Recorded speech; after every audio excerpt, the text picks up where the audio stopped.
Un tunnel de vente est en marketing Internet un processus de vente qui se charge de convertir les visiteurs d'un site web en prospects qualifiés puis en clients.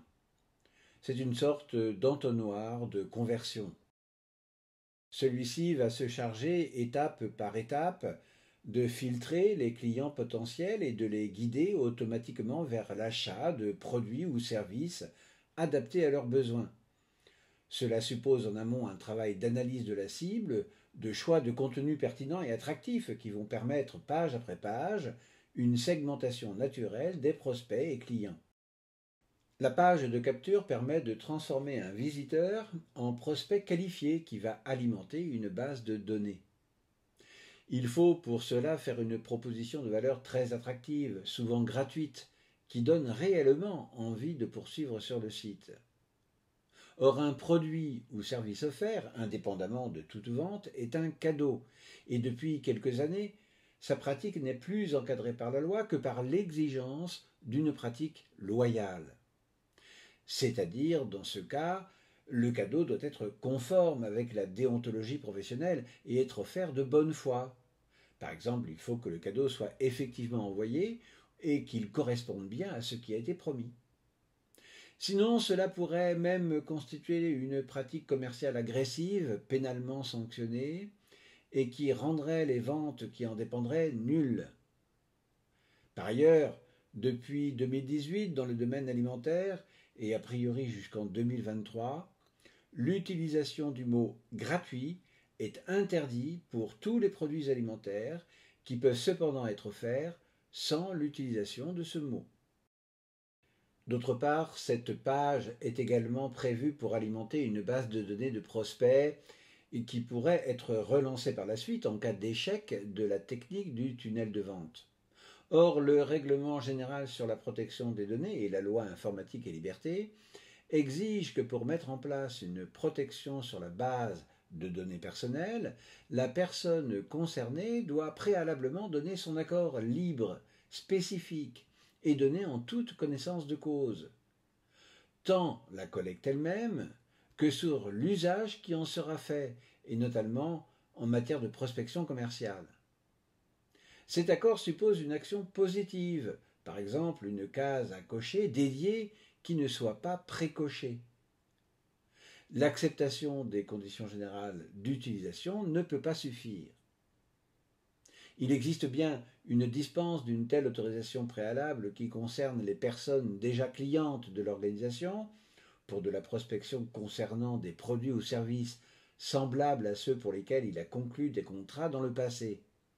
Mais cette exception ne peut pas être mobilisée lorsque aucune vente ou prestation de service n'a été effectuée, y compris lorsque le client a créé un compte en ligne pour recevoir par exemple un cadeau ou demander des informations supplémentaires.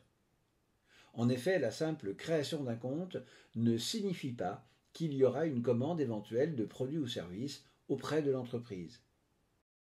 Les prospects non intéressés par l'offre commerciale ne souscriront pas de contrat ensuite et se contenteront de recevoir le contenu gratuit.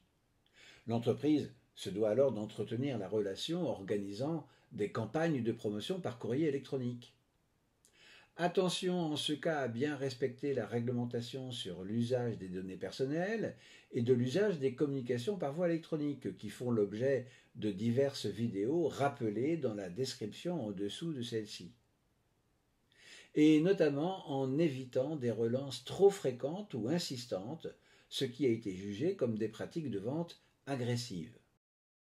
En revanche, les prospects toujours intéressés sont invités par ce type de page à passer à l'action pour entrer dans un processus de commande. Là encore, les offres promotionnelles ne sont plus réglementées, sauf pour les produits alimentaires, tout en devant respecter l'exigence d'être loyal et l'interdiction de revente à perte, sauf exception. Par ailleurs, si cette page s'accompagne d'éléments de réassurance, comme des avis ou des notations de différentes personnes, le Code de la consommation a créé une obligation d'information pour garantir la sincérité de telles mentions. Il s'agit notamment d'indiquer, à proximité de la publication, la qualité de la personne qui délivre son témoignage.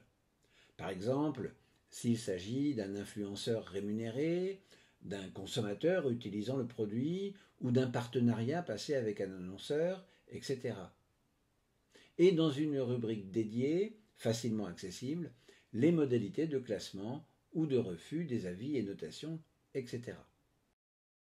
Ainsi, en juillet 2013, l'AFNOR a publié la première norme d'application volontaire dans le monde visant à fiabiliser la collecte et le traitement des avis de consommateurs sur Internet et que pourraient adopter les entreprises qui souhaiteraient améliorer la qualité de leurs relations clients.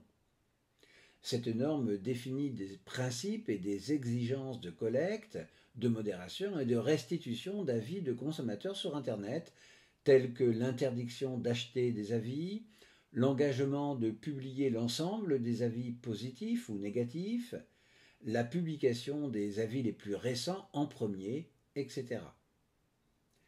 Par la suite, l'Organisation internationale de normalisation a repris la norme française qui peut s'appliquer désormais à l'international. Ici, la réglementation sur la collecte et le traitement des données à caractère personnel est légitimée par la nécessité d'exécuter un contrat. Néanmoins, les données qui sont exigées comme obligatoires doivent être celles qui sont strictement nécessaires à cet objectif, les autres devant rester optionnelles et basées sur l'accord bien informé de la personne concernée.